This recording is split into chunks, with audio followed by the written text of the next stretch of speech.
Tidak cukup diperlihatkan buku catatan kehidupan, rekaman kehidupan.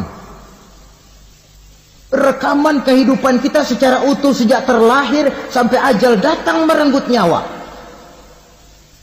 Barangkali mirip dengan video sekarang ini, di mana terekam dengan baik seluruh kegiatan kita sejak yang sekecil-kecilnya sampai kepada yang sebesar-besarnya. Untuk kemudian kita pun menerima balasan. In khairan fa khairun wa in syarran fa syarrun. Kalau baik ya baik balasannya, kalau jahat ya jahat juga balasannya. Catatan-catatan kita diberikan. Kalau banyak kebajikannya diberikan di tangan kanan dengan cara yang halus. Kalau banyak kejahatannya diberikan dari sebelah kiri atau dilempar dari belakang. Itulah sebabnya sejak di dunia ini kita sudah mohon kepada Allah. Ketika berwudu membasuh tangan kanan, apa kita bilang? Allahumma a'tini kitabi biyamini wa hasibni hisaban yasira. Ya Allah, berikan saya kitab di tangan kanan, dan kalau saya memang perlu dihisab, hisablah saya yang seringan-ringannya. Tangan kiri berlindung kita kepada Allah, jangan sampai diberikan kitab di tangan kiri atau dari arah sebelah belakang. Wa a'udzubika an tu'tiya kitabi bishimali aw min wara'i zuhri, dari arah sebelah belakang. Na'udzubillah min dzalik. Setelah selesai lewat proses penghisaban, lewat mizan, timbangan, maka yang sudah selesai dihisab itu bergeraklah menuju sirat, jembatan yang terbentang menuju surga melalui neraka. Saudara-saudara, panjangnya perjalanan sirat itu memakan waktu ratusan tahun. Tetapi orang yang lewat di atas sirat pun macam-macam, bergantung amalannya ketika di dunia ini.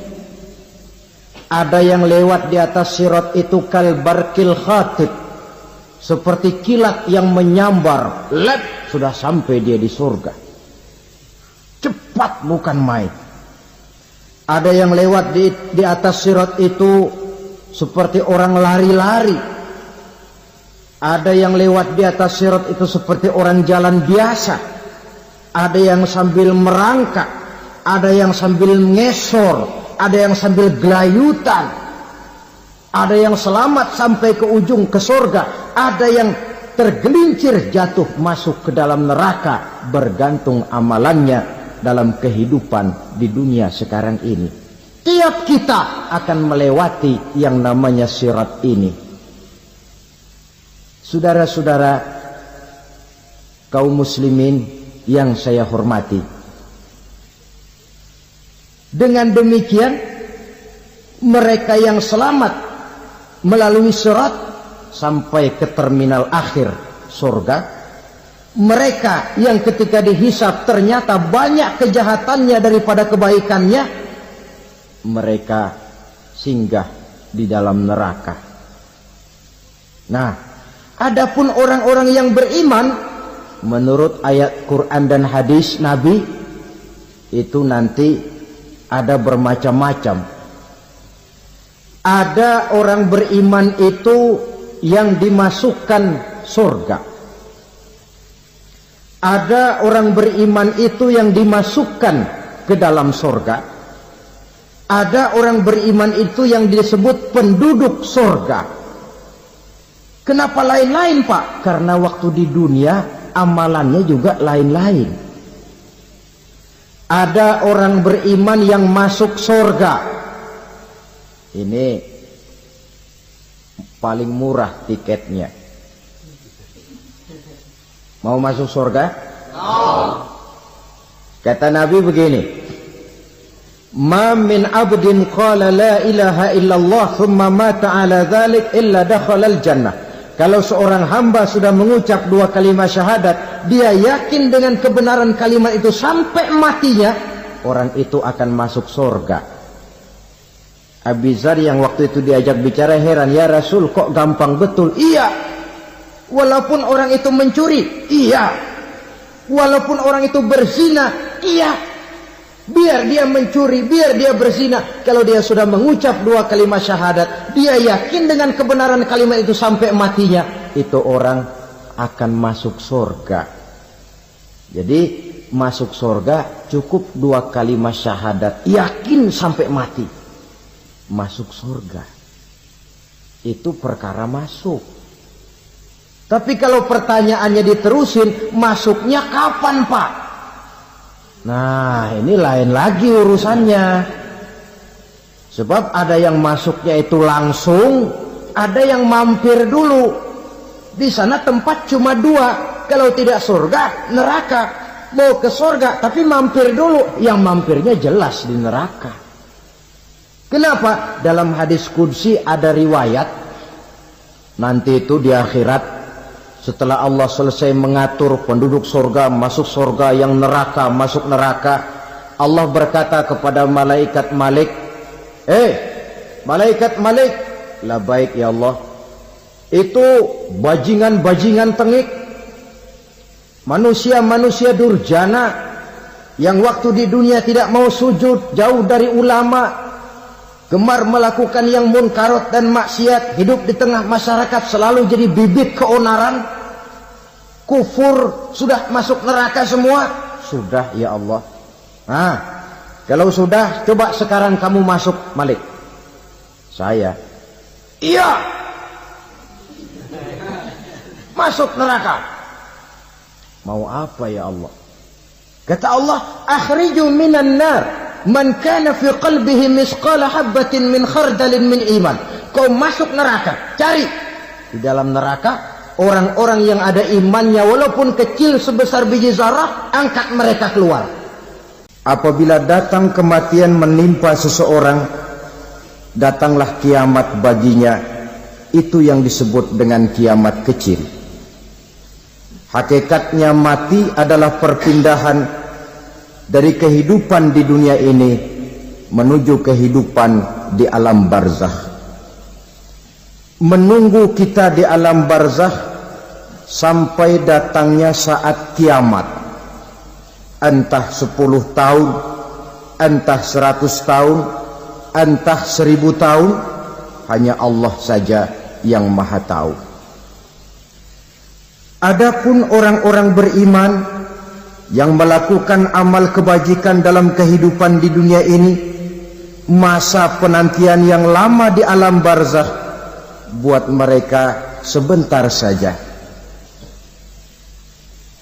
Tetapi bagi orang-orang kafir yang ingkar, yang tidak beriman kepada Allah, yang hidup di dunia cuma menumpuk-numpuk dosa, tentu penantian di alam barzakh akan merupakan waktu yang sangat lama.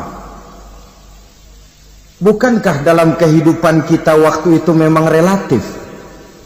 Contoh misalnya, bagi pemuda-pemudi yang sedang duduk asyik memadu cinta, waktu 4-5 jam saja rasanya cuma 4-5 menit. Tenggelam oleh keasikan.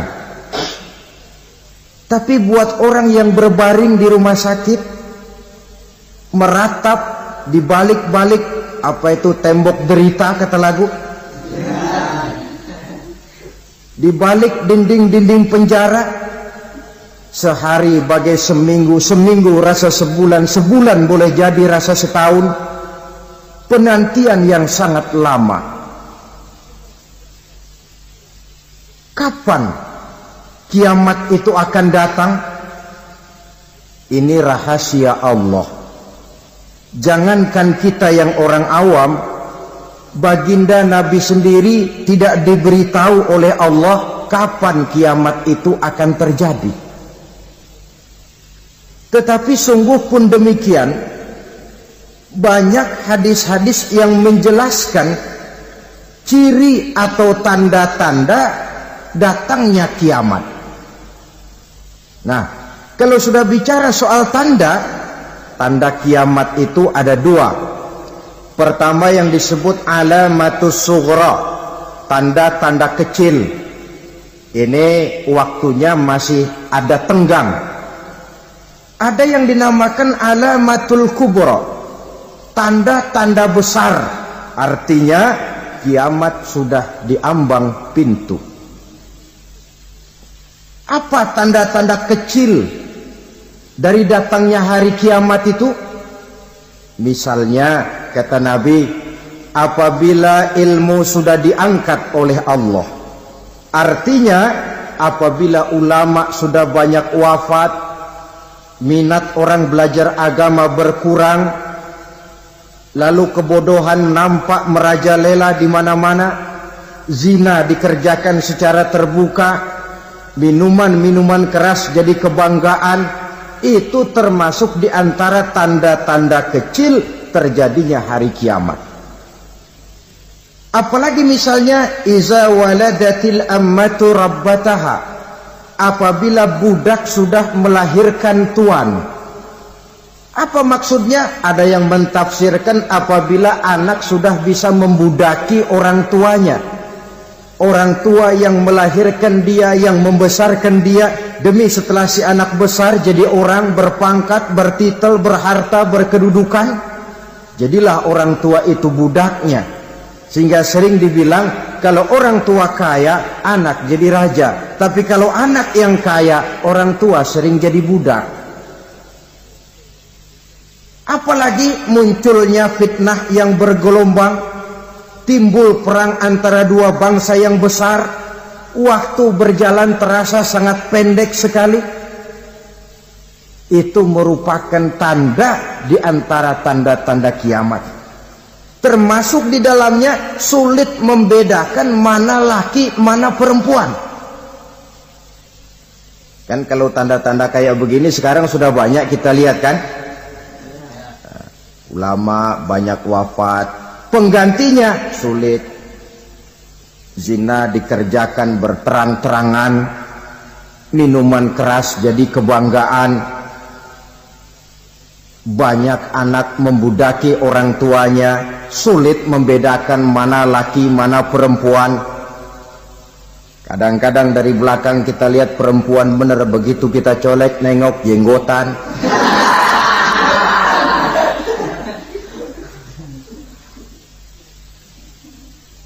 Ini termasuk tanda-tanda kecil, masih ada tenggang sampai akan terjadinya kiamat itu. Nah, yang dimaksud dengan tanda-tanda besar, ini tanda besar artinya kiamat sudah diambang pintu.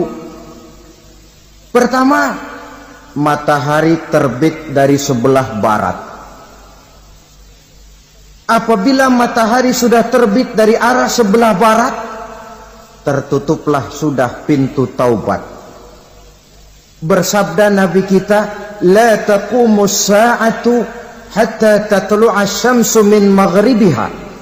Tidak akan datang hari kiamat sampai matahari terbit dari arah sebelah barat.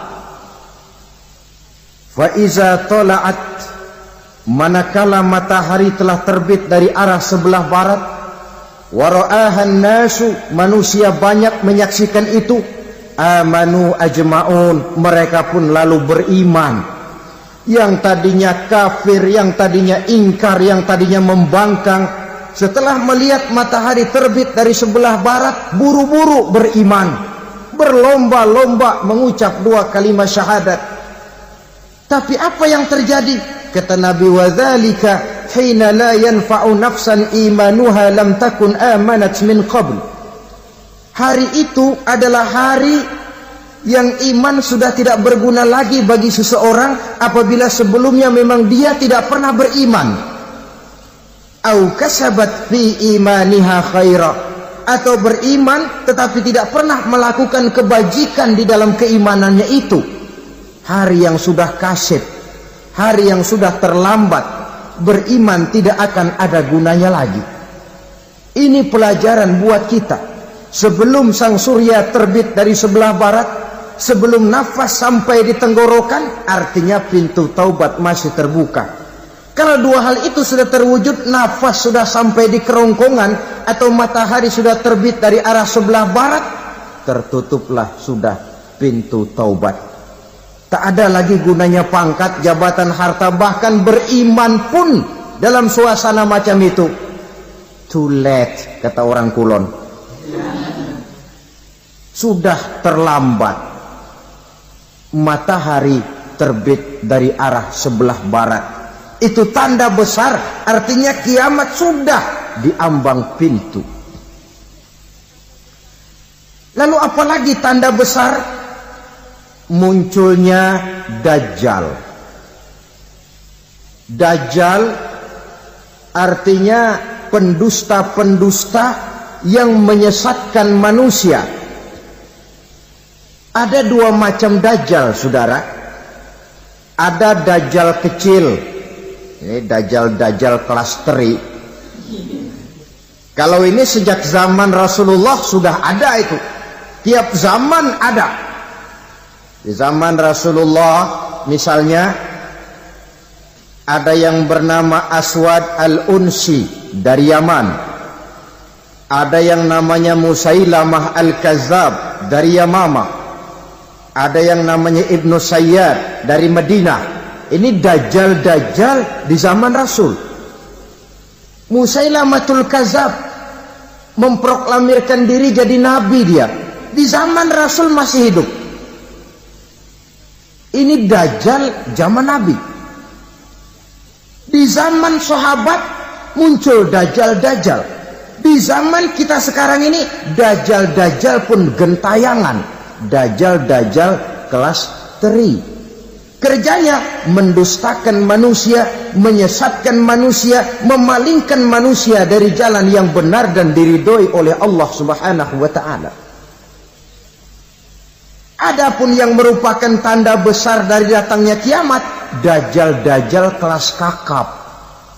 Pembohong-pembohong besar yang menyesatkan masyarakat manusia berpaling dari jalan Allah mengikuti jalan mereka.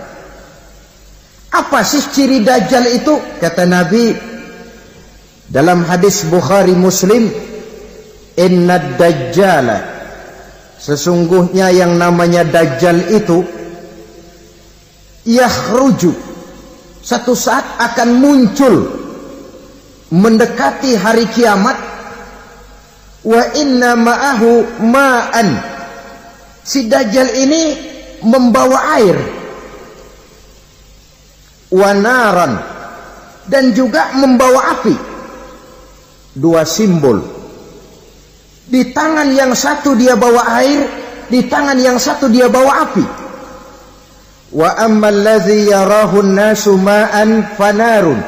Adapun yang orang banyak lihat air, hakikatnya adalah api.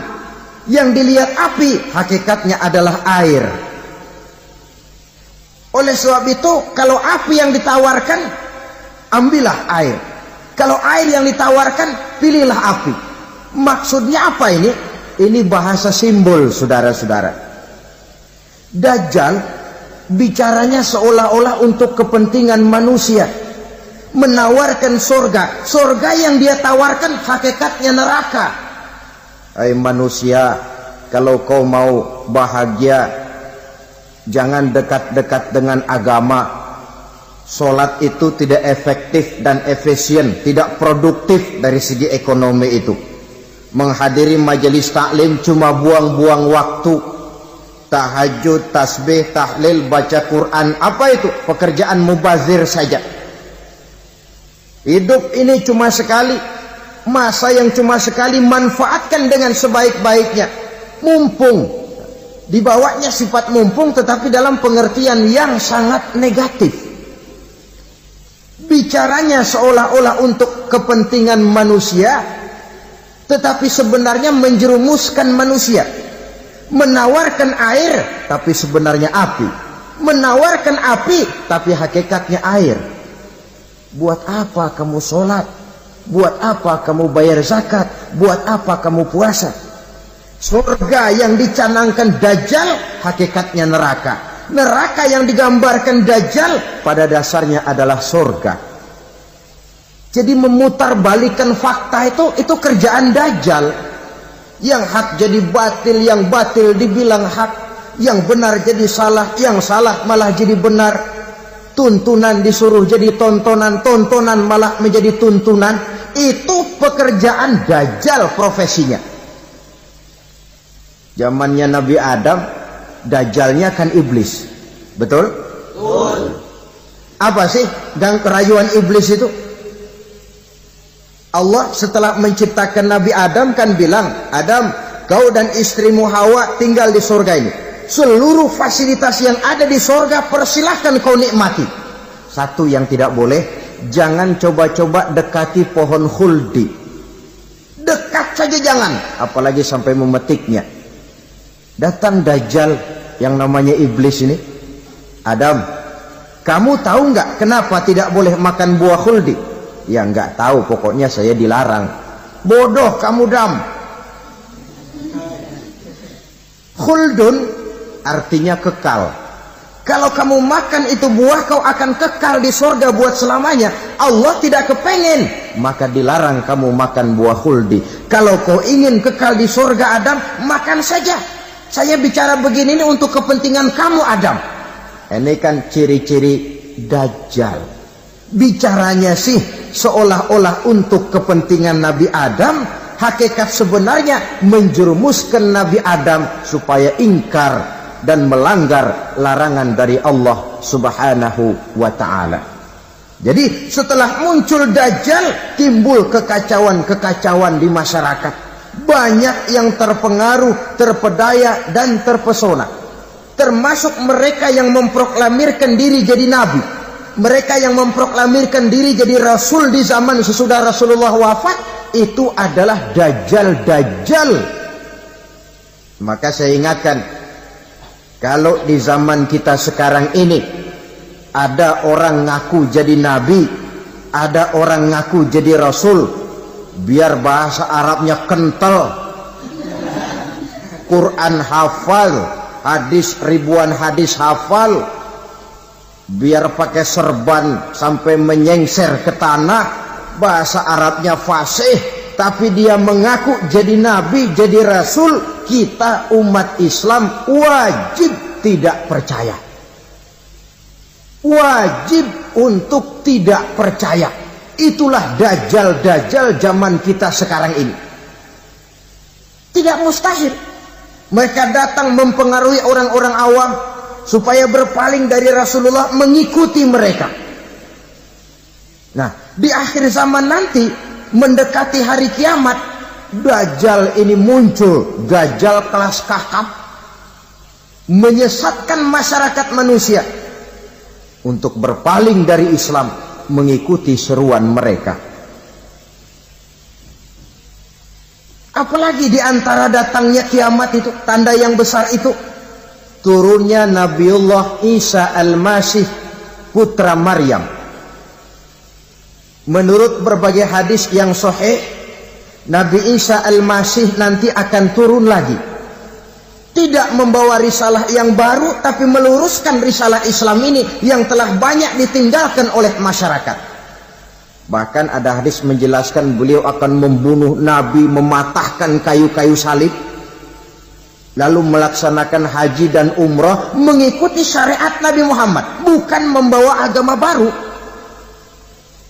Menjadi semacam mujaddid, reformer, menyelamatkan manusia dari bisikan Dajjal. Bahkan ada riwayat yang menjelaskan bahwa Nabi Isa berhasil mengalahkan Dajjal, mengembalikan masyarakat manusia kembali kepada ajaran Islam yang datang dari Allah, dibawa oleh Rasulullah Sallallahu Alaihi Wasallam. Dengan kata lain, turunnya Nabi Isa bukan sebagai Nabi dan Rasul baru, tetapi mengikuti syariat Nabi kita Muhammad Sallallahu Alaihi Wasallam. Saudara hadirin, ibu-ibu hadirat yang saya hormati, kemudian apalagi di antara tanda-tanda besar akan datangnya kiamat itu? Keluarnya asap atau awan. Kata Nabi, inna min asrati sa'ah dukhanan yamla'u ma bainal masyriqi wal maghrib. Di antara tanda-tanda kiamat munculnya awan atau asap yang memenuhi antara langit dan bumi. Ini pun diperkuat dalam surah Ad-Dukhan ayat 10. Fartaqib yauma ta'tis sama' bidukhanin mubin fayughshan nas hadza azabun alim. Bagi orang-orang yang beriman, mereka biasa-biasa saja. Tapi bagi orang kufur, datangnya asap dan awan ini merupakan azab yang kelewat pedih. Barangkali sedikit mendekati gambaran tentang azab yang pedih ini, saya ingatkan alam pikiran kita kepada peristiwa yang belum lama terjadi. Pernah dengar berita bocornya reaktor nuklir di Chernobyl, Uni Soviet? Pernah dengar? Bocornya reaktor nuklir di Chernobyl yang mengakibatkan ratusan bahkan sangat mungkin ribuan nyawa. Cuma satu reaktor. Bagaimana kalau seluruh cadangan nuklir yang dimiliki oleh para negara adik kuasa ini diledakkan? Bahkan yang konon menurut catatan, cadangan nuklir yang dimiliki bersama oleh Amerika dan Rusia sekarang ini sudah sanggup memusnahkan 6 miliar manusia. 1,5 kali lebih banyak dari jumlah manusia yang nongkrong di permukaan bumi ini. Saudara-saudara hadirin yang saya hormati, lalu saat mendekati hari kiamat, apalagi tandanya? Setelah Nabi Isa wafat, pada saat turunnya yang kedua kali, lalu Allah meniupkan angin sejuk. Semua orang-orang beriman, orang-orang baik wafat, sehingga penghuni bumi ini cuma tinggal lagi terdiri dari orang-orang kafir. Tidak ada lagi di bumi ini yang bisa mengucapkan Allah. Sehingga dalam hadis qudsi itu ada keterangan, innallaha azza wa jalla yaqulu li Israfil. Allah pernah pesan kepada malaikat Israfil, kata Allah, Israfil, iza sami'ta qailan yaqul Allah Allah fa akhirin nafah 40 sanatan ikraman liqailiha. Hai Israfil, apabila kau dengar di permukaan bumi masih banyak orang yang mengucapkan Allah Allah, maka tunda sangkakala kiamat itu 40 tahun. Untuk apa? Ikraman liqailiha, menghormati orang yang mengucapkan Allah Allah itu. Wah, jadi karena sekarang masih banyak yang mengucapkan Allah, besar hatilah kita, masih jauh kiamat itu. Tapi jangan lupa, kiamat pribadi, kiamat kecil itu yang nggak kita sangka-sangka. Ajal datang mencabut nyawa, itu kiamat pribadi, dan itu yang pasti kita hadapi, dan itu yang membuat kita tidak boleh bersikap main-main di dalam kehidupan sekarang ini. Saudara hadirin yang saya hormati, tidak ada lagi orang-orang muslim. Seluruh penduduk dunia ini kafir. Lalu terciptalah struktur sosial yang berlandaskan prinsip hidup semau gue. Bakal terjadilah prinsip di mana yang kaya menyantap yang miskin, yang kuat menindas yang lemah. Hidup sudah bagaikan di rimba belantara, berlaku hukum rimba. Siapa yang kuat dia yang menang, siapa yang lemah menjadi mangsa. Timbul kekacauan, maksiat merajalela, munkarat menjadi-jadi, sehingga isi bumi ini penuh dengan segala macam perbuatan dosa. Tidak ada perlunya lagi alam diperpanjang temponya. Datang saat yang sudah dijanjikan oleh Allah Azza wa Jalla, maka terjadilah yang disebut kiamat kubra, kiamat besar, kiamat hancur-hancuran. Bagaimana kejadian ini dimulai?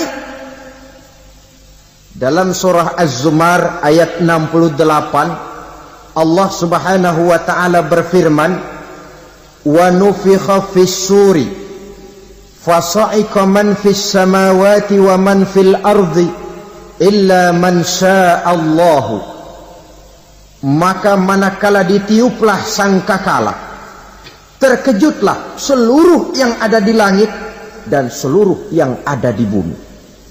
Bila saat kiamat datang, Allah perintah malaikat Israfil, "Israfil, tiup sangkakalamu." Ditiuplah sangkakala oleh malaikat Israfil. Yang akibat daripada tiupan itu, seluruh yang ada di langit, seluruh yang ada di permukaan bumi terkejut. Yang ada di langit siapa? Malaikat kan. Bayangin aja kalau malaikat kaget, apalagi kita. Terkejut seluruh makhluk yang ada di bumi, yang ada di langit mendengar suara sangkakala itu. Bunyinya tidak sanggup kita bayangkan dahsyatnya.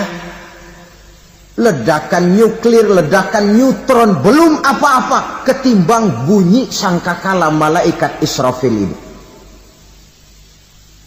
Nah, lalu mendengar bunyi sangkakala ini, gemparlah makhluk, kacaulah alam. Bumi gempa, planet-planet bertabrakan, gunung meletus, air laut tumpah ke darat, angin topan bertiup, halilintar menyambar. Lalu semua yang bernama hidup mati total. Mati bareng tanpa persiapan. La haula wala quwata illa billah. Saya kadang-kadang dalam tafakur bermohon, ya Allah, mudah-mudahan saya enggak nemuin kiamat beneran. Ngeri. Tidak bisa kita bayangkan macam apa suasana seperti itu.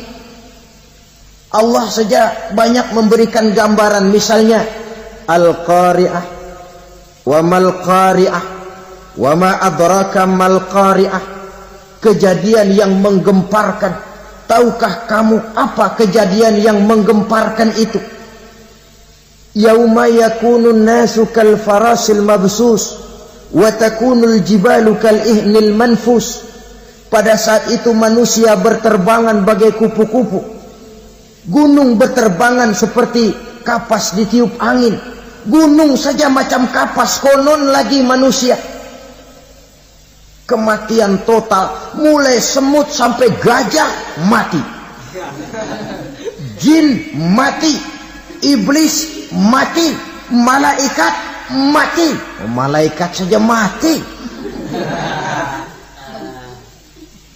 Saudara hadirin yang saya hormati, kematian total yang tanpa persiapan. Orang bilang, Pak, kalau mati bareng begitu yang repot malaikat maut dong ya. Cabut sana, cabut sini. Itu kalau menurut logika kita, mestinya begitu menurut logika. Tapi logika juga yang bilang nggak perlu serepot itu. Sebab untuk mematikan listrik di wilayah DKI, di wilayah Jakarta, nggak perlu tiap rumah didatengin matiin ya lama. Cukup dari kantor pusatnya saja PLN tekan satu tombol, gelaplah seluruh Jakarta. Saudara hadirin yang saya hormati, kematian total. Lalu setelah kematian total, planet-planet juga mati, dalam arti tidak bergerak dan beredar. Angin mati, dalam arti tidak bertiup. Air mati, dalam arti tidak ada riak gelombang. Pokoknya semua mati. Kullu nafsin za'iqatul maut. Semua yang bernafas mati. Dalam ayat lain, kullu man 'alaiha fan. Semua yang ada di permukaan bumi fana. Yang kekal cuma Allah Subhanahu wa ta'ala. Yang paling belakang mati malaikat maut dan malaikat Israfil. Tapi mati juga sesuai dengan janji Allah. Menurut hadis Bukhari Muslim dari Abi Hurairah, masa tenggang waktu antara kematian total pada tiupan sangkakala pertama dengan proses kebangkitan pada tiupan sangkakala kedua 40 lamanya. Tidak dijelaskan oleh Abi Hurairah 40 jam, apa 40 hari, apa 40 tahun. Hadis-hadis cuma menyebutkan 40 saja. Sunyi alam, yang tinggal cuma Allah saja lagi. Ketika itu Allah berseru-seru, katanya, limanil mulkul yauma, siapa para penguasa hari ini? Mana itu raja-raja dan penguasa yang dulu mengaku jadi Tuhan? Fir'aun, mana Fir'aun sekarang? Yang dulu jadi raja, merasa berhasil, sombong, lalu tidak mau turun-turun dari kekuasaannya, sampai kepada puncak kekurang ajarannya mengangkat diri jadi Tuhan. Mana itu Fir'aun? Namrus, mana sekarang Namrus? La ilaha illa ana, ternyata tidak ada Tuhan lain selain daripada aku, kata Allah. Proses kemudian, saudara-saudara, turunlah hujan dari langit. 40 lamanya hujan itu. Tidak jelas juga 40 jam atau 40 hari. Setelah air turun membasahi, datanglah tiupan sangkakala yang kedua. Semua yang bernama mati bangkit dari kuburnya masing-masing. Ini yang disebut Yaumul Ba'thi, hari kebangkitan. Allahu Akbar. Pada saat kita bangkit dari kubur kita masing-masing, kumpul di padang mahsyar namanya. Bayangin aja, saya sendiri nggak sanggup bayangin. Manusia sejak zaman Adam sampai zaman kiamat kumpul bareng di tempat sama. Berapa banyaknya itu?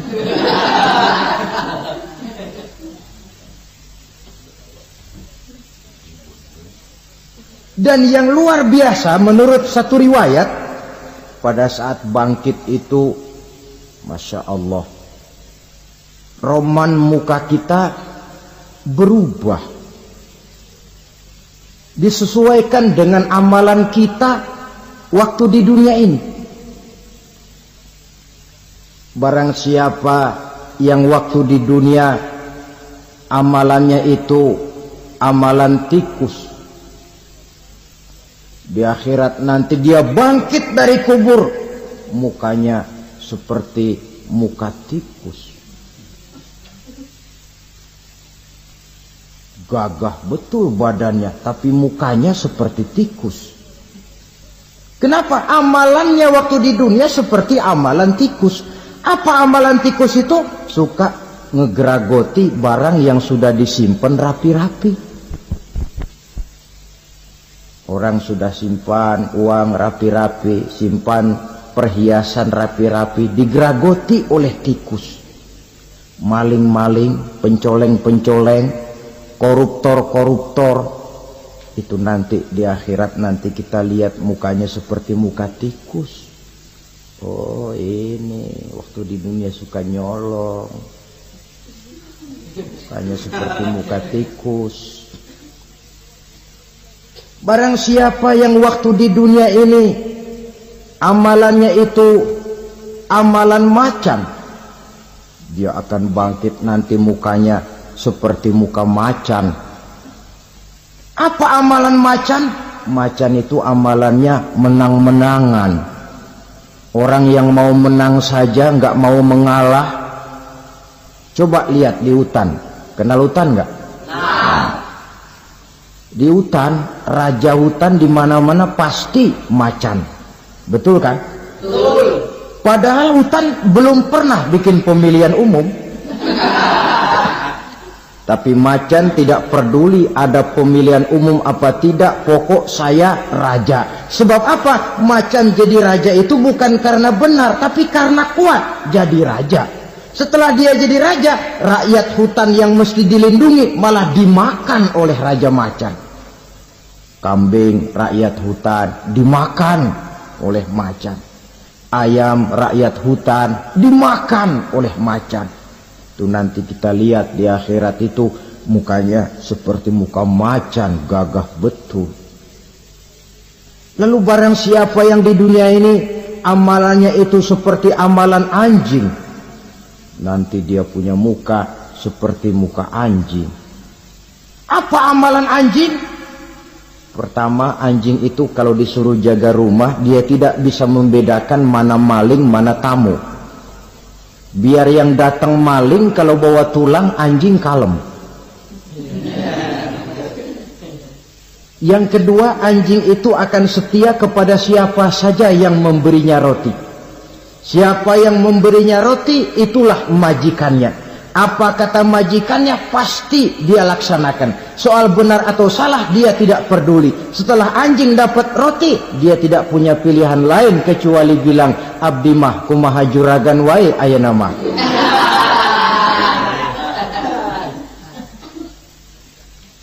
Saudara hadirin yang saya hormati,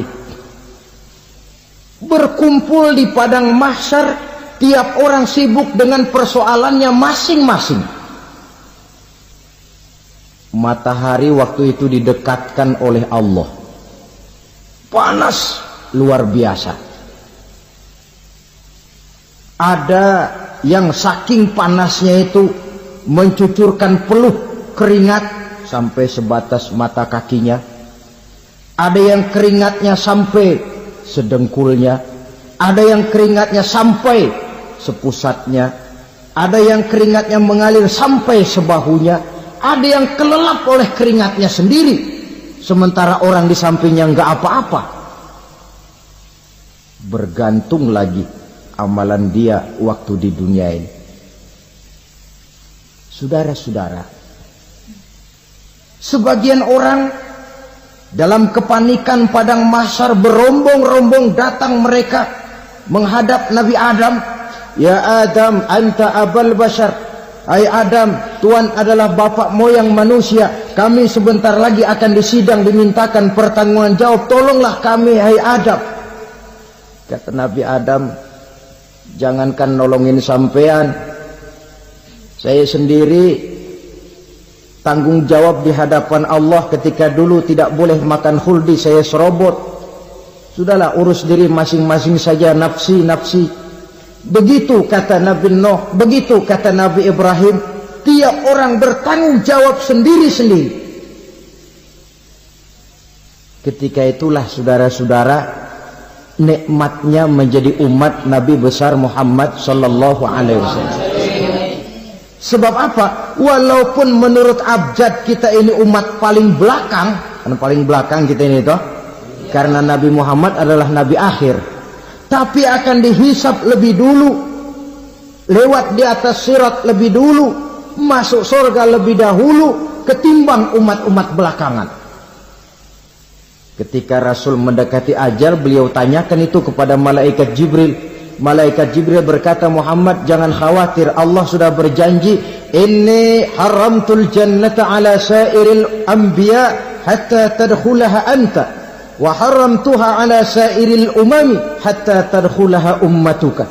Surga aku haramkan buat seluruh nabi kecuali kalau engkau Muhammad sudah masuk ke dalamnya, dan surga aku haramkan buat seluruh umat kecuali kalau umatmu Muhammad sudah masuk ke dalamnya. Logikanya, walaupun menurut abjad kita umat paling belakang, bakal dihisap paling dulu, lewat di atas sirat paling dulu, masuk surga paling dulu, kalau mampir ke neraka juga paling dulu. Ya resiko. Jangan mau enaknya aja paling dulu. Saudara hadirin yang saya hormati, setelah masa kebangkitan itu jangan dikira begitu bangkit langsung diperiksa.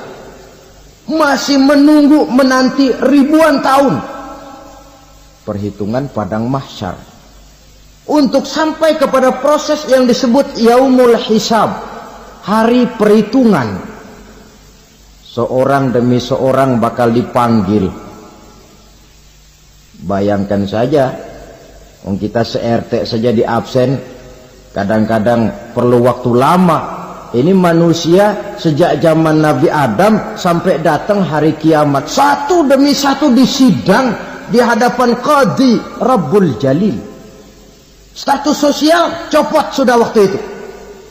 Yang pernah jadi hartawan di situ tidak lagi kelihatan kehartawanannya. Yang pernah jadi jenderal tidak lagi dipanggil jenderalnya. Yang ustadz tidak lagi dipanggil al-mukarramnya. Seluruh status sosial selesai. Dipanggillah kita seorang demi seorang menghadap Qadhi Rabbul Jalil. Bagaimana proses penghisaban itu? Pertama, proses tanya jawab. Di antaranya ada hadis menyatakan, lan tazula qadama 'abdin yaumal qiyamah hatta yus'ala an arba'i khisalin. Besok di hari kiamat tidak akan bergeser telapak kaki seorang hamba sampai dia ditanya lebih dulu tentang 4 persoalan. Tentang ilmunya. Kemana ilmu itu diamalkan? Tentang umurnya. Di mana umur itu dihabiskan? Tentang masa mudanya. Kemana masa muda itu dipakai? Tentang hartanya. Dari mana harta itu didapat dan kemana harta itu dibelanjakan. Ini termasuk proses tanya jawab. Jadi kalau istilah pengadilan dunia, nama Fulan bin Fulan. Kamu waktu di dunia diberikan umur panjang untuk apa? Pernah mengalami masa muda, kemana kau habiskan masa remajamu? Kau diamanahkan ilmu, dengan apa ilmumu kau amalkan? Kau diberikan harta, dari mana harta kau dapat, kemana kau belanjakan? Tak seorang pun yang bisa mungkir. Sebab apa? Dikala itu yang menjadi saksi bukan orang. Yang menjadi saksi adalah seluruh anggota badan kita. Tangan bicara, kaki jadi saksi terhadap seluruh amalan yang pernah kita kerjakan pada saat kehidupan di alam dunia ini. Selesai proses tanya jawab, lalu diperlihatkan buku catatan kita waktu hidup di dunia ini. Jangan lupa Allah itu menyiapkan 2 superkomputer kepada kita. Sebelah ditempelin sebelah kanan, yang sebelah tempelin di sebelah kiri. Komputer itu namanya Raqib dan Atid. 2 malaikat yang apabila baik kita lakukan, refleks saja akan menulis kebajikan kita. Jahat kita kerjakan akan tertulis. Catatan itu nanti diperlihatkan kepada kita. Waduh, alangkah malunya pada saat diperlihatkan catatan kita, buku rapot kita merah melulu. Barangkali diperiksa sambil diomelin, brengsek lo. Buku merah melulu begini, bagaimana waktu hidup di dunia? Tidak cukup diperlihatkan buku catatan kehidupan, rekaman kehidupan. Rekaman kehidupan kita secara utuh sejak terlahir sampai ajal datang merenggut nyawa. Barangkali mirip dengan video sekarang ini, di mana terekam dengan baik seluruh kegiatan kita sejak yang sekecil-kecilnya sampai kepada yang sebesar-besarnya. Untuk kemudian kita pun menerima balasan. In khairan fa khairun wa in syarran fa syarrun. Kalau baik ya baik balasannya, kalau jahat ya jahat juga balasannya. Catatan-catatan kita diberikan. Kalau banyak kebajikannya diberikan di tangan kanan dengan cara yang halus. Kalau banyak kejahatannya diberikan dari sebelah kiri atau dilempar dari belakang. Itulah sebabnya sejak di dunia ini kita sudah mohon kepada Allah ketika berwudu membasuh tangan kanan apa kita bilang? Allahumma a'tini kitabi biyamini wa hasibni hisaban yasira. Ya Allah, berikan saya kitab di tangan kanan, dan kalau saya memang perlu dihisap, hisaplah saya yang seringan-ringannya. Tangan kiri berlindung kita kepada Allah, jangan sampai diberikan kitab di tangan kiri atau dari arah sebelah belakang. Wa a'udzubika an tu'tiya kitabi bishimali aw min wara'i zuhri, dari arah sebelah belakang. Na'udzubillah min dzalik. Setelah selesai lewat proses penghisaban, lewat mizan, timbangan, maka yang sudah selesai dihisab itu bergeraklah menuju sirat, jembatan yang terbentang menuju surga melalui neraka.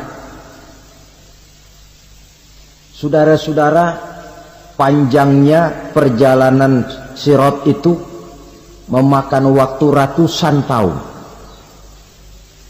Tetapi orang yang lewat di atas sirat pun macam-macam, bergantung amalannya ketika di dunia ini. Ada yang lewat di atas sirat itu kalbarkil khatib, seperti kilat yang menyambar, lep, sudah sampai dia di surga. Cepat bukan main. Ada yang lewat di atas sirat itu seperti orang lari-lari. Ada yang lewat di atas sirat itu seperti orang jalan biasa. Ada yang sambil merangkak, ada yang sambil ngesor, ada yang sambil gelayutan, ada yang selamat sampai ke ujung ke surga, ada yang tergelincir jatuh masuk ke dalam neraka, bergantung amalannya dalam kehidupan di dunia sekarang ini. Tiap kita akan melewati yang namanya sirat ini. Saudara-saudara kaum muslimin yang saya hormati, dengan demikian mereka yang selamat melalui sirat sampai ke terminal akhir surga, mereka yang ketika dihisab ternyata banyak kejahatannya daripada kebaikannya, mereka singgah di dalam neraka. Nah, adapun orang-orang yang beriman menurut ayat Quran dan hadis Nabi itu nanti ada bermacam-macam. Ada orang beriman itu yang dimasukkan surga. Ada orang beriman itu yang dimasukkan ke dalam surga. Ada orang beriman itu yang disebut penduduk surga. Kenapa lain-lain, Pak? Karena waktu di dunia amalannya juga lain-lain. Ada orang beriman yang masuk surga. Ini paling murah tiketnya. Mau masuk surga? Kata Nabi begini, ma min abdin qala la ilaha illallah thumma mata ala dhalik illa dakhalal jannah. Kalau seorang hamba sudah mengucap dua kalimat syahadat, dia yakin dengan kebenaran kalimat itu sampai matinya, orang itu akan masuk surga. Abi Dzar yang waktu itu diajak bicara heran, ya Rasul kok gampang betul? Iya, walaupun orang itu mencuri, iya, walaupun orang itu berzina, iya. Biar dia mencuri, biar dia berzina, kalau dia sudah mengucap dua kalimat syahadat, dia yakin dengan kebenaran kalimat itu sampai matinya, itu orang akan masuk surga. Jadi masuk surga cukup dua kalimat syahadat, yakin sampai mati, masuk surga. Itu perkara masuk. Tapi kalau pertanyaannya diterusin, masuknya kapan, Pak? Nah, ini lain lagi urusannya. Sebab ada yang masuknya itu langsung, ada yang mampir dulu. Di sana tempat cuma dua, kalau tidak surga, neraka. Mau ke surga, tapi mampir dulu. Yang mampirnya jelas di neraka. Kenapa? Dalam hadis qudsi ada riwayat, nanti itu di akhirat, setelah Allah selesai mengatur penduduk surga masuk surga, yang neraka masuk neraka, Allah berkata kepada malaikat Malik, malaikat Malik, labbaik ya Allah. Itu bajingan-bajingan tengik, manusia-manusia durjana yang waktu di dunia tidak mau sujud, jauh dari ulama, gemar melakukan yang munkarat dan maksiat, hidup di tengah masyarakat selalu jadi bibit keonaran, kufur, sudah masuk neraka semua. Sudah ya Allah. Nah, kalau sudah, coba sekarang kamu masuk, Malik. Saya, iya, masuk neraka. Mau apa ya Allah? Kata Allah, akhriju minan nar man kana fi qalbihi misqala habatin min khardalin min iman. Kau masuk neraka, cari di dalam neraka orang-orang yang ada imannya walaupun kecil sebesar biji zarah, angkat mereka keluar. Masuk malaikat Malik ke neraka, cari orang yang ada imannya, korek-korek. Ya repot, udah pada gosong. Yang ada imannya diangkat ke atas, yang ada imannya diangkat ke atas, lalu dimandikan di Nahrul Hayat, namanya sungai kehidupan di akhirat nanti. Cakep lagi rupanya, bersih lagi wajahnya, apel di hadapan Allah. Kata Allah, bagaimana mas? Kapok nggak sampean? Kapok ya Allah. Nah, kalau kapok, idhab fadkhulil jannah, pergi masuk surga sana. Berangkat mereka ke surga, ketemu sama teman-temannya yang udah sampai lebih dulu, yang nggak pakai mampir lagi. Terjadi dialog. Kata teman-temannya yang udah pada nyampe duluan, mas, iya, emang baru sampai? Saya baru sampai. Memang mampir di mana dulu mas? Kita sudah lama sampai di surga. Saudara buka surah Al-Muddathir ayat 34-35. Ma salakakum fis saqar? Kenapa kamu mampir di neraka Saqar? Qalu lam nakum minal musallin. Mereka menjawab, kami mampir di neraka Saqar mas, gara-gara dulunya kami waktu di dunia tidak pernah sholat. Tidak pernah sholat? Tidak pernah. Karena rumahnya dekat masjid, cuma dekat doang mas. Sholat mah enggak saya. Enggak pernah ngasih makan fakir miskin, enggak pernah hadir di majelis taklim, pendeknya enggak pernah melakukan kebajikan. Maka saya pun mampir di neraka Saqar. Untung betul saya punya iman mas, sedikit. Waktu hidup di dunia dulu saya pernah mengucap 2 kalimat syahadat. Sekali-kalinya waktu mau kawin. Masya Allah. Untung saja kawin. Kalau nggak kawin polos.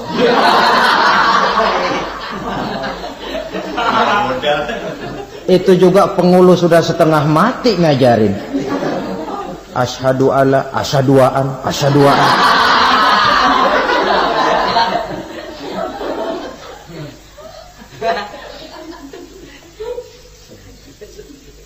Ini namanya masuk surga, ada mampir dulu.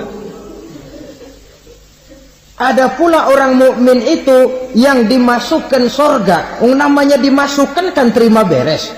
Saya masuk ke rumah, jalan sendiri, cari tempat sendiri. Saya dimasukkan ke dalam rumah, terima beres, pokok ada di dalam, itu dimasukkan namanya. Nggak pakai mampir. Tapi tentu tiketnya lebih mahal ketimbang yang pertama tadi. Apa kata Allah?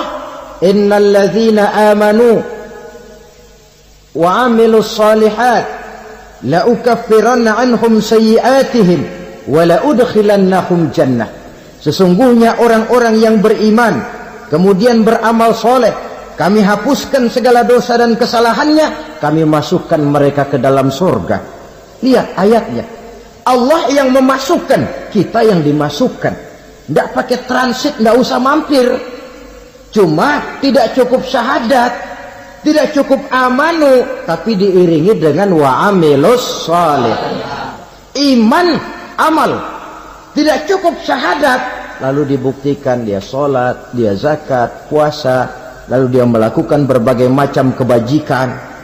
Ini yang menyebabkan dia tidak pakai mampir di tempat yang bernama Sakor. Lalu ada pula orang mukmin itu yang disebut penduduk sorga. Wah, ini sudah VIP ini. Ashabul Jannah, penduduk sorga. Siapa mereka? Kata Allah, innal ladzina amanu summa istaqamu fala khaufun alaihim wala hum yahzanun ulaika ashabul jannah hum fiha khalidun.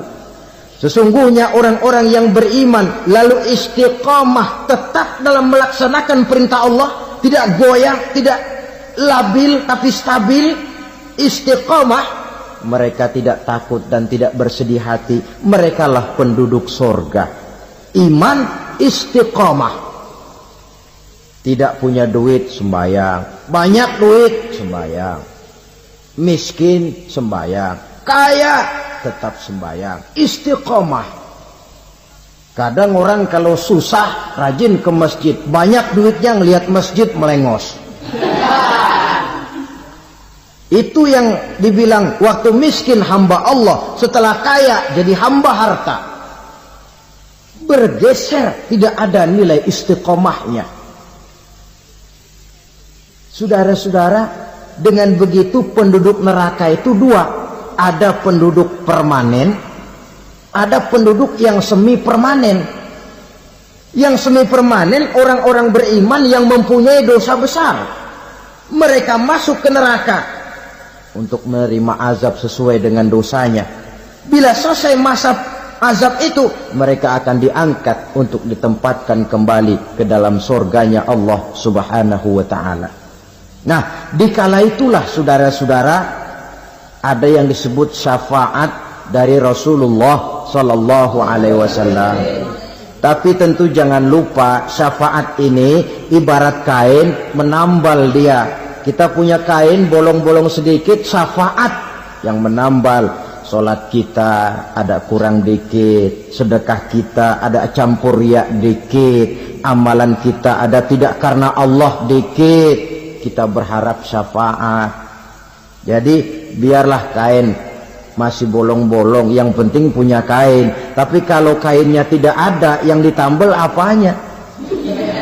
Solat tidak, puasa tidak, zakat tidak, berharap syafaat saja. Ya, terlalu berlebihan itu. Saudara hadirin yang saya hormati, apabila selesai proses penghisaban, proses penghitungan, maka dikala itulah manusia terbagi dalam dua kelompok besar. Fariqun fil jannah wa fariqun fis sa'ir. Sekelompok orang-orang beruntung yang masuk ke dalam surga, dan sekelompok lagi masuk ke dalam neraka. Akan memakan waktu untuk menceritakan sifat surga dan neraka, tapi insya Allah pada kesempatan pertemuan lain saya sampaikan. Namun sebagai gambaran umum cukuplah saya sampaikan sebuah hadis qudsi. Allah jelaskan, a'dadtu li'ibadiyas salihin ma la 'ainun ra'at wa la uzunun sami'at wa la khatara fi qalbil bashar. Aku sediakan buat hamba-hambaku yang soleh, yang tidak pernah terlihat oleh mata, tidak pernah terdengar oleh telinga, dan belum pernah terdetik dalam hati manusia. Jadi kenikmatan surga belum pernah dilihat mata, belum pernah didengar telinga, belum pernah terdetik dalam hati. Pedihnya azab neraka belum pernah terlihat mata, belum pernah terdengar telinga, belum pernah terdetik dalam hati. Saudara hadirin yang saya hormati, oleh karena itu sebagai uraian akhir daripada kiamat ini, marilah sama-sama kita memanfaatkan hidup dengan sebaik-baiknya, supaya jangan timbul penyesalan di hari kemudian nanti. Maksud utama daripada diutusnya Rasulullah Sallallahu Alaihi Wasallam ke alam ini tidak lain adalah untuk memperbaiki akhlak manusia. 14 abad yang lalu, dari sebuah kota kecil yang tidak ada dalam peta, lahir satu proyek raksasa, proyek memperbaiki akhlak manusia. Di tengah-tengah dunia pada ketika itu, Eropa masih biadab, Afrika belum dikenal orang, Asia sungguh sangat terbelakang, dan semenanjung Arabia dari berbagai aspek kehidupannya dikenal sebagai masyarakat jahiliyah.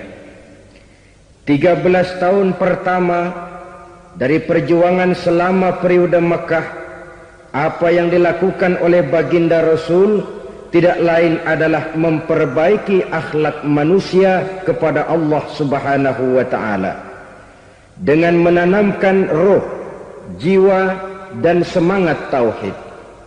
Kita tahu bahwa masyarakat jahiliyah menyembah batu, menyembah patung, menyembah berhala yang mereka buat sesuai dengan kekayaannya masing-masing.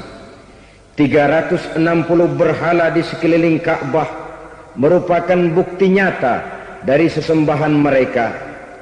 Yang kaya membuat berhala dari emas lalu disembah, yang setengah kaya bikin patung dari perak lalu disembah, yang hampir miskin bikin Tuhan dari kayu lalu disembah, yang miskin benar tepung terigu diadonin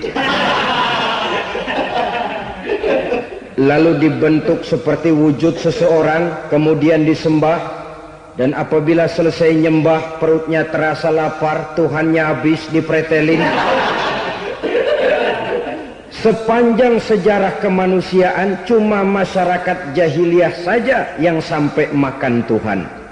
Sesadis-sadisnya bangsa Indonesia belum pernah sampai makan Tuhan.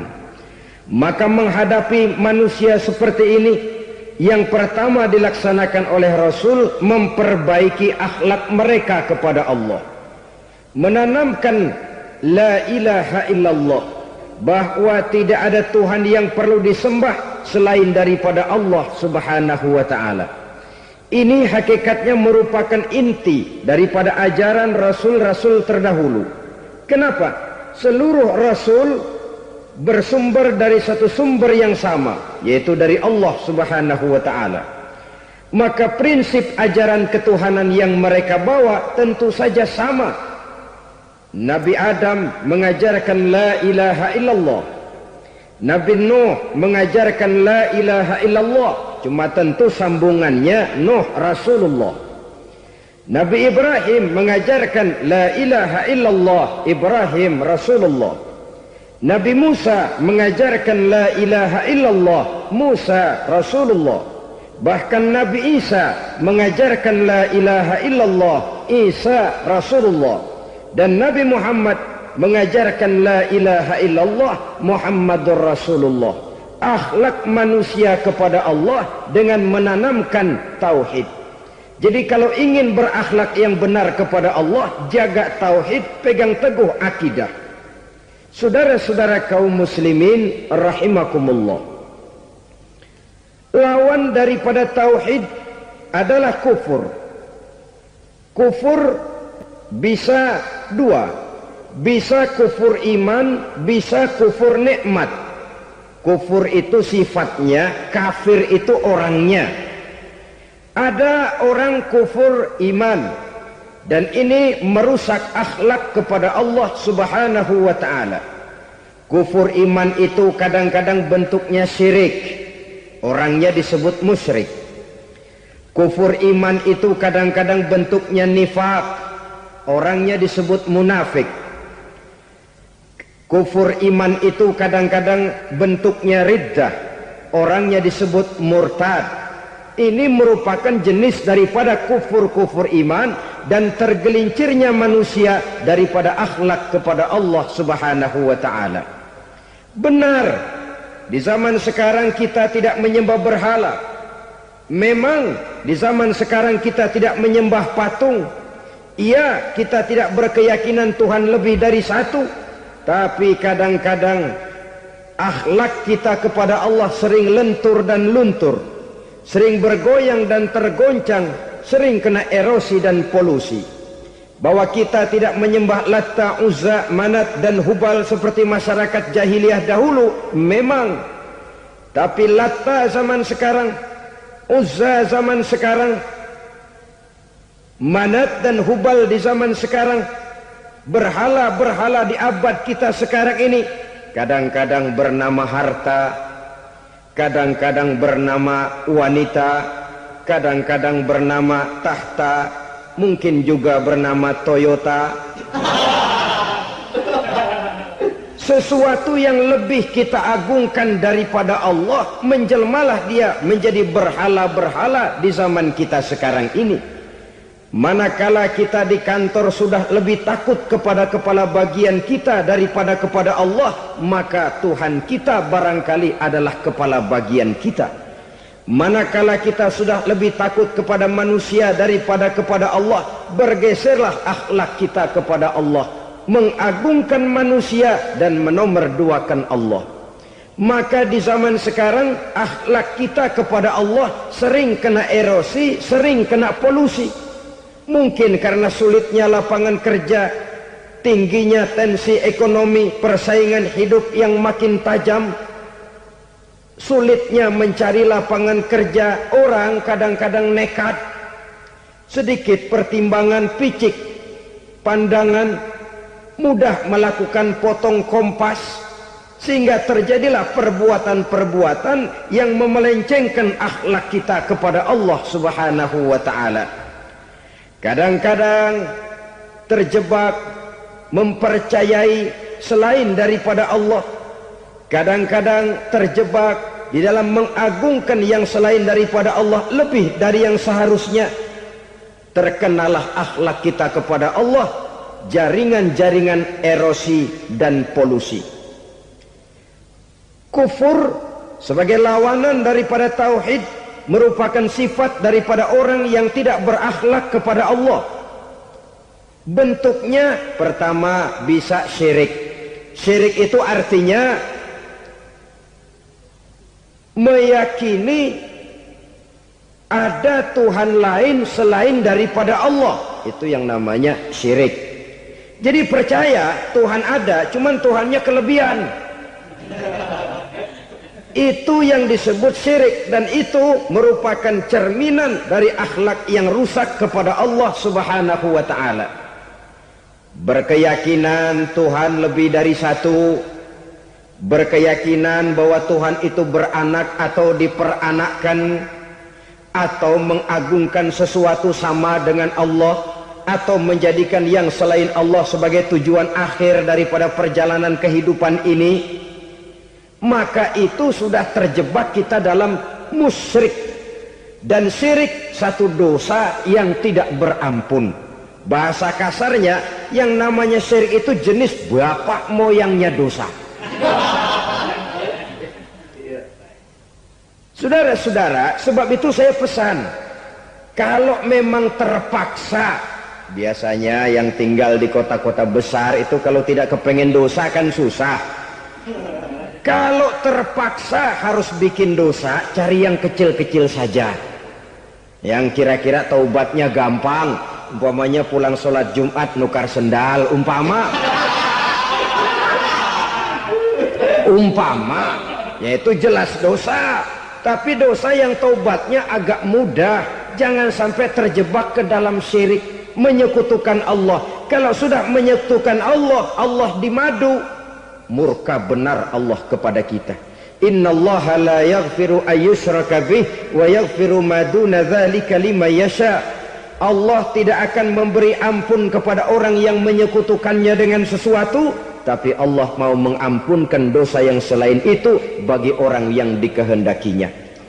Jadi orang-orang yang sudah terjebak syirik, menyekutukan Allah, meyakini ada Tuhan lain selain daripada Allah, meyakini Tuhan beranak atau diperanakkan, bagaimanapun baiknya mereka di dunia, bagaimanapun sosial jiwanya, bagaimanapun pemurah tangannya memberikan santunan dan pertolongan kepada orang lain, kalau sudah syirik, seluruh nilai kebaikannya akan tidak ada gunanya lagi, karena tidak ada tempat nilai kebaikan itu bergantung. Sedangkan kita berbuat baik agar diterima oleh Allah. Kalau Allahnya marah kepada kita, siapa yang akan menerima nilai kebaikan itu sendiri? Ini bentuk yang pertama. Yang nyata-nyata menyembah berhala, syirik. yang nyata-nyata beriktikad Tuhan lebih dari satu, syirik. Atau yang tersamar. Yang tersamar itu yang sering jadi penyakit kita. Saya sejak ada perkutut ini di rumah, perkutut. Saudara-saudara, yang merusak akhlak kepada Allah, yang merusak tauhid setelah syirik, bisa juga berbentuk nifak. Nifak itu sifatnya, orang yang punya sifat nifak disebut munafik. Asal katanya dari nafakun. Nafakun itu satu lubang yang punya dua muka, seperti goa, ada tempat masuk, ada tempat keluar. Maka munafik orang yang punya dua muka. Kalau bahasa kita, pandai bermain minyak di atas air. Manis jika berhadapan, balik belakang lain bicara. Sehingga apa yang dinamakan nifak, kata Imam Ali Al-Jurjani dalam kitab ta'rifatnya, izharul imanu bil lisan wa kitmanul kufri bil qalbi. Menyatakan, menampakkan iman dengan lidahnya, tapi menyembunyikan kekafiran dalam hatinya. Dengan kata lain, lidahnya mah iman, hatinya mah kafir. Padahal hati itu yang dilihat, padahal hati itu yang dinilai. Kenapa lidahnya mengaku iman? Ya mungkin karena kepepet, mungkin karena kepentingan, mungkin karena ingin mencari kelemahan orang, lalu dia pura-pura beriman. Tapi sesungguhnya hatinya kufur. Ini merupakan penyakit munafik.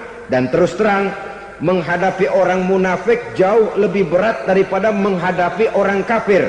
Kenapa? Munafik ini kan musuh dalam selimut. Mau dibilang musuh nyata-nyata, apalagi di zaman Rasul ya, ketika periode Madinah, berat sekali menghadapi orang munafik. Mau dibilang kafir, kalau ketemu assalamualaikumnya medok juga. Mau dibilang mukmin, di belakang ngegerundel, nyari-nyari penyakit, nyari-nyari lantaran, mencari-cari gara-gara.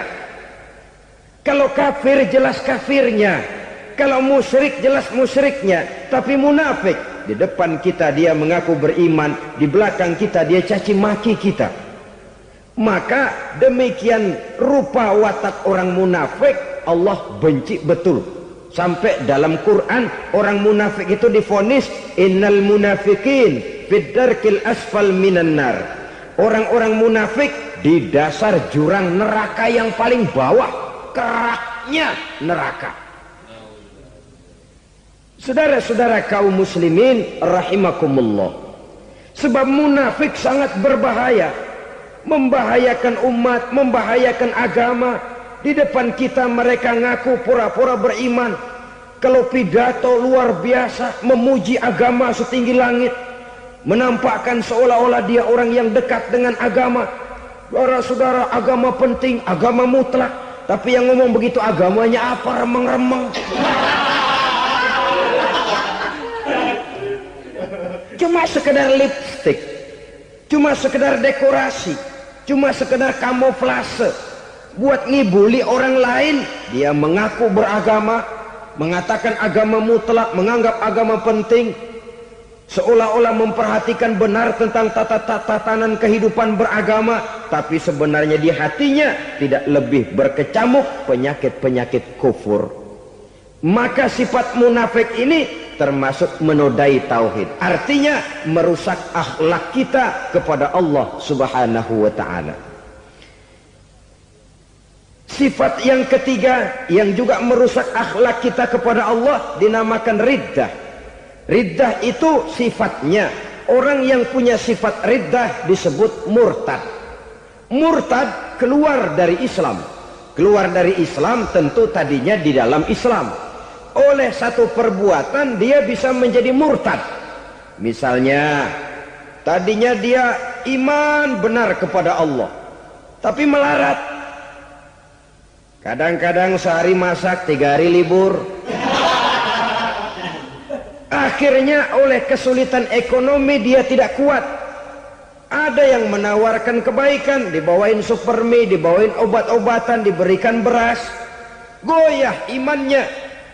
Keluar dia dari Islam, ikut agama orang yang memberikan pertolongan kepadanya, memilih kesenangan sebentar dengan mengorbankan kebahagiaan yang kekal, maka orang semacam itu riddah sifatnya, murtad orangnya, keluar dari Islam. Dan yang menyebabkan kita murtad bukan cuma orang nyata-nyata memproklamirkan diri keluar dari Islam lalu mengikuti agama orang lain, bukan cuma itu. Mengakui ada Rasul lagi sesudah Nabi Muhammad bisa menyebabkan kita murtad. Mengingkari nikmat Allah bisa menyebabkan kita murtad. Meyakini semua agama benar bisa menyebabkan orang menjadi murtad. Meragukan kesempurnaan dan kelengkapan Al-Quran bisa menyebabkan orang jadi murtad. Mengingkari sunnah bisa menyebabkan orang menjadi murtad. Banyak hal-hal yang bisa mendatangkan penyakit riddah dan membuat pelakunya menjadi murtad. Dan ini menodai akhlak kita kepada Allah Subhanahu wa ta'ala. Itu tadi kufur iman, saudara-saudara. Nyata-nyata mengingkari Allah, baik dalam bentuk syirik, nifak, ataupun riddah.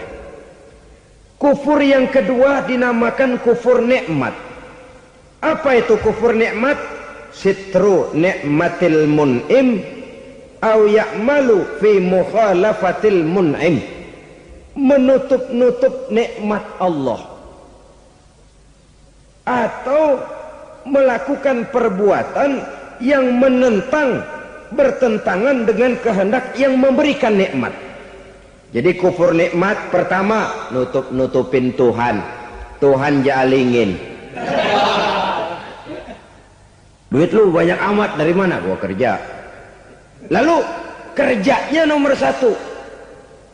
Orang yang berakhlak kepada Allah, dia akan menjawab, kamu uangnya kok banyak, dari mana?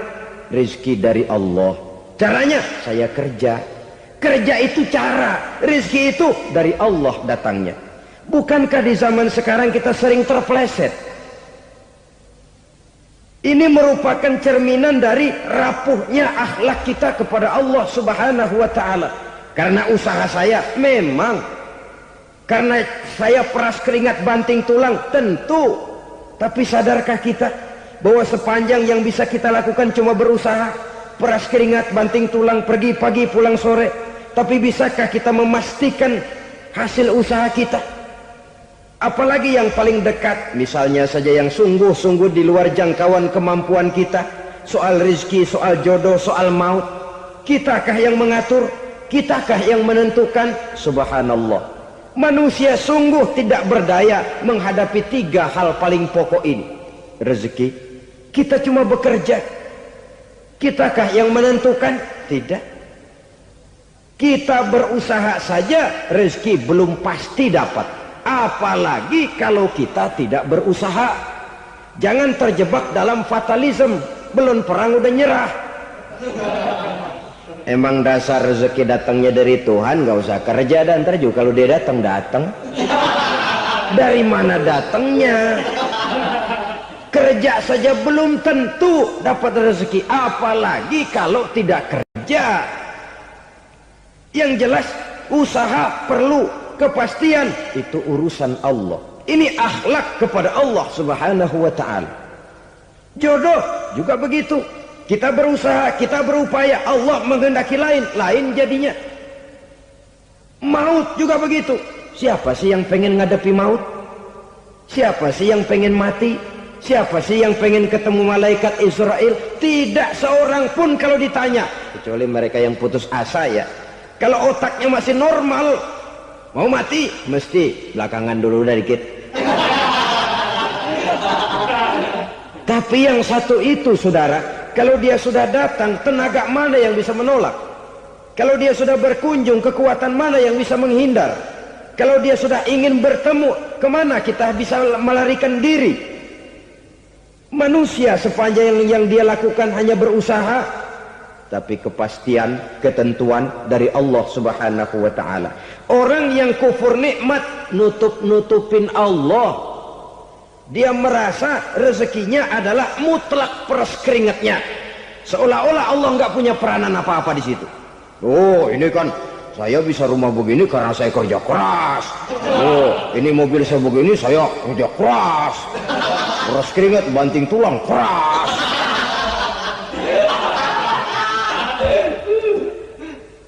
Saudara-saudara kaum muslimin rahimakumullah. Jadi menutup-nutupi Allah. Akibatnya nanti kalau dia berhasil, Allah ketutupan.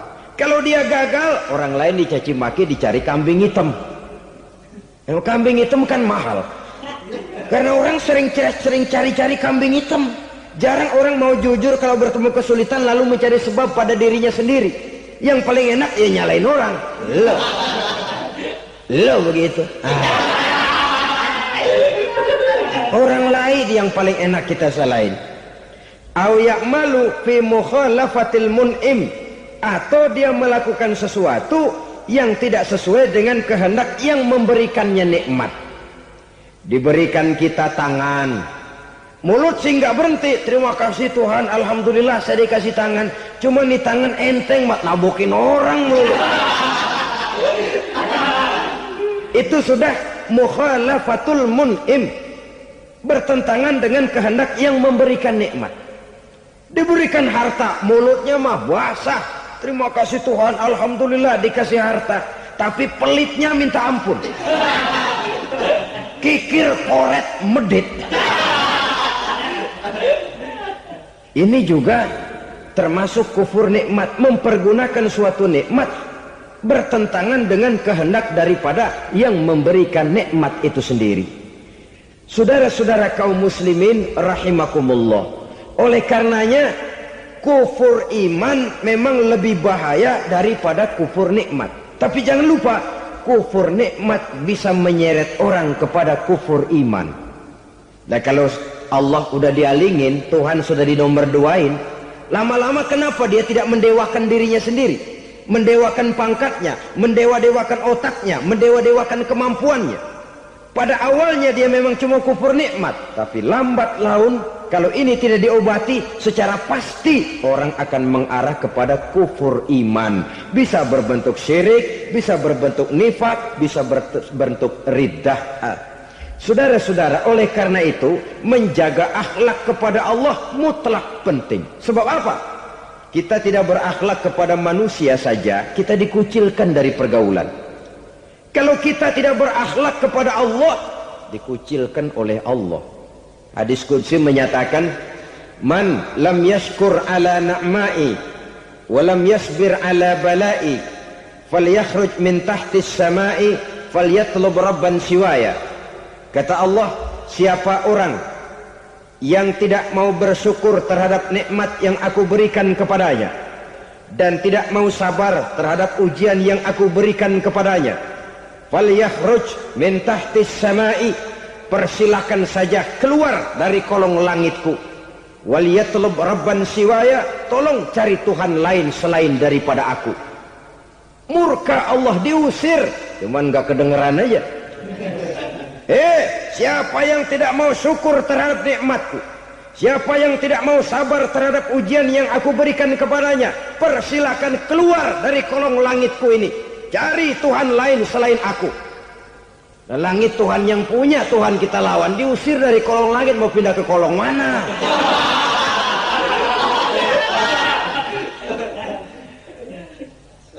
Jadi jangan merasa kufur nikmat kan enteng. Iya, kelihatannya begitu, tidak sebahaya kufur iman. Tapi kufur nikmat ini merupakan anak tangga yang kalau kita sudah mulai naik, kita akan naik terus sampai kepada tingkat di mana kita mengalami kufur iman.